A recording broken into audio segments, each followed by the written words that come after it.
नमस्कार, मैं हूं दिबांजलि मोइत्रा। रूस यूक्रेन की इस जंग में कई जिंदगियां फंसी हुई। कब क्या उनके साथ हो जाए कुछ कहा नहीं जा सकता।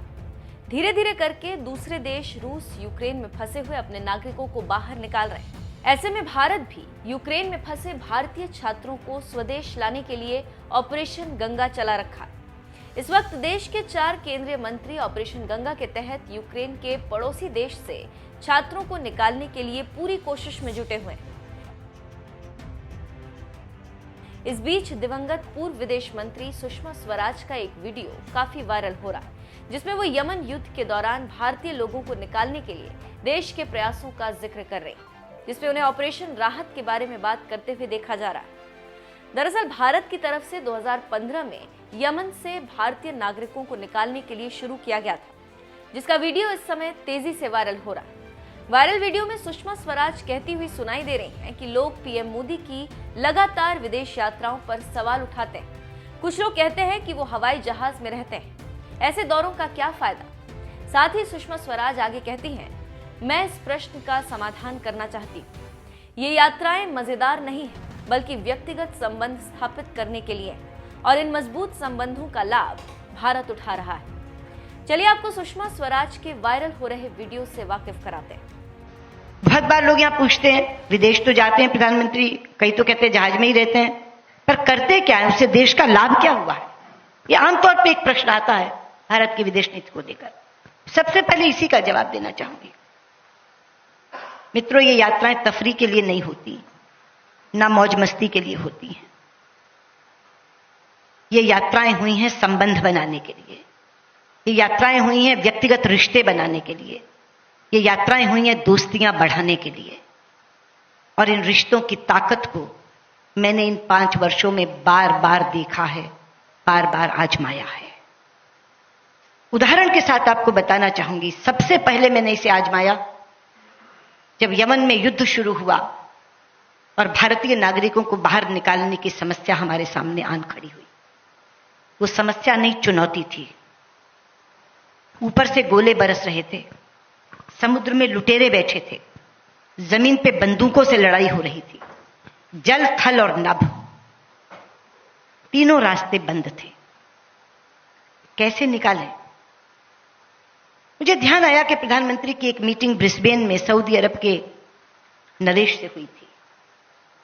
मैंने सीधे जाके उनसे कहा कि प्रधानमंत्री जी, आप बहुत अच्छे रिश्ते बना के आए हैं सऊदी किंग से, आप उनको एक फोन करिए कि वो 7 दिन के लिए गोलाबारी रोक दें तो मैं अपने सब लोगों को निकाल लाऊं। तो उन्होंने कहा अभी बात करते हैं। टाइम जोन में ऐसे में बैठे थे हम कि बात हो सकती थी। उन्होंने फोन किया तो सऊदी किंग ने कहा मुझे 1 घंटा दीजिए, जस्ट गिव मी 1 आवर। 1 घंटे के बाद उनका फोन आया कि मैंने अपने लोगों से बात की है, 7 दिन के लिए तो हम एक साथ नहीं युद्ध रोक सकते, लेकिन हम हर दिन 2 घंटे रोक सकते हैं गोलाबारी, और 7 दिन तक रोक सकते हैं। आप अपनी फॉरेन मिनिस्टर को कहिए कि इस बीच में वो निकाल सकती हैं तो निकाल लें। प्रधानमंत्री ने मुझे बताया कि वो हर दिन 2 घंटा गोलाबारी रोकने को तैयार है। मैंने कहा हमारा काम इसी से चल जाएगा। फिर लगा कि यमन का हवाई अड्डा भी तो खुलवाना पड़ेगा। फिर उनसे बात की, उन्होंने कहा हम उन 2 घंटे में हवाई अड्डा खोल देंगे। आप जानते हैं, मैंने यहां से जनरल वीके सिंह को कहा कि आप तो फील्ड संभालिए, मैं यहां से मॉनिटरिंग करती हूं। वो जिबूती पहुंच गए जहां से ऑपरेशन चल रहा था, और मैं यहां से मॉनिटरिंग कर रही थी। हम लगभग 5000 भारतीय नागरिक और लगभग 2048 राष्ट्रों के नागरिक यहां से निकाल करके लेकर गए। आज से पहले जब भी ऐसी कोई मुसीबत आती थी, लोग अमेरिका के सामने गिड़गिड़ाते थे, लोग इजराइल के सामने गिड़गिड़ाते थे, हमारे लोगों को निकाल लाओ, हमारे लोगों को निकाल लाओ। सुपर पावर था अमेरिका। लेकिन ये एक ऐसा ऑपरेशन था जहां 48 देशों में अमेरिका ने भी, फ्रांस ने भी, जर्मनी ने भी, इंग्लैंड ने भी हमसे अनुरोध किया कि हम नहीं निकाल पा रहे, केवल आप निकाल के ला रहे हैं, कृपया हमारे नागरिकों को भी निकाल लाइए। और पाकिस्तान समेत 1972 लोग हम 48 राष्ट्रों के निकाल कर, पाकिस्तान के भी उसमें 3 थे। तो ऐसी समस्या जब जल थल नभ दूर हो जाए कहीं से आप निकाल न सके उस समय पे क्या काम आया वो रिश्ता जो प्रधानमंत्री ब्रिस्बेन में सऊदी किंग से बनाकर आए थे। खैर, किसी भी युद्ध का अंतिम परिणाम इतना भयानक होता है कि आने वाली कई पीढ़ियां उसके दुष्प्रभावों का सामना करती हैं। उदाहरण के तौर पर यमन युद्ध को ही देख लीजिए, जहां की आज भी 12 करोड़ से ज्यादा लोग भूखमरी से जूझ रहे हैं। 2021 में अरब नेतृत्व वाले गठबंधन के बीच भीषण लड़ाई हुई थी। इस दौरान सैकड़ों हूती विद्रोही मारे गए थे। इस युद्ध के दौरान यमन में 1,30,000 लोगों की मौत हो चुकी है। इस युद्ध के दौरान ही हजारों भारतीय यमन में फंस गए थे। उन्हीं फंसे भारतीयों को निकालने के लिए भारत ने एक बड़ा अभियान चलाया था। भारत ने अपने रिश्तों के जरिए वहां से न केवल भारतीय नागरिकों को निकाला, बल्कि विदेशी नागरिकों को भी सकुशल उनके देश तक पहुंचा दिया। बहरहाल, सुषमा स्वराज के वायरल हो रहे इस वीडियो पर आपकी क्या राय है, कमेंट करके जरूर बताएं। बहुत बार लोग यहाँ पूछते हैं, विदेश तो जाते हैं प्रधानमंत्री, कई तो कहते हैं जहाज में ही रहते हैं, पर करते क्या है, उससे देश का लाभ क्या हुआ है? ये आमतौर पर एक प्रश्न आता है भारत की विदेश नीति को लेकर। सबसे पहले इसी का जवाब देना चाहूंगी। मित्रों, ये यात्राएं तफरी के लिए नहीं होती, ना मौज मस्ती के लिए होती हैं। ये यात्राएं हुई हैं संबंध बनाने के लिए, ये यात्राएं हुई हैं व्यक्तिगत रिश्ते बनाने के लिए, ये यात्राएं हुई हैं दोस्तियां बढ़ाने के लिए। और इन रिश्तों की ताकत को मैंने इन 5 वर्षों में बार बार देखा है, बार बार आजमाया है। उदाहरण के साथ आपको बताना चाहूंगी, सबसे पहले मैंने इसे आजमाया जब यमन में युद्ध शुरू हुआ और भारतीय नागरिकों को बाहर निकालने की समस्या हमारे सामने आन खड़ी हुई। वो समस्या नहीं, चुनौती थी। ऊपर से गोले बरस रहे थे, समुद्र में लुटेरे बैठे थे, जमीन पे बंदूकों से लड़ाई हो रही थी, जल, थल और नभ, तीनों रास्ते बंद थे। कैसे निकालें?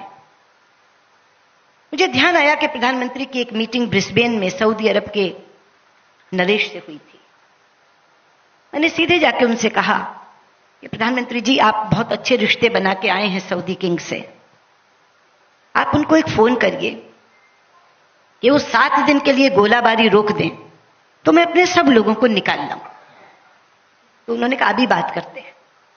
टाइम जोन में ऐसे में बैठे थे हम कि बात हो सकती थी। उन्होंने फोन किया तो सऊदी किंग ने कहा मुझे 1 घंटा दीजिए, जस्ट गिव मी 1 आवर।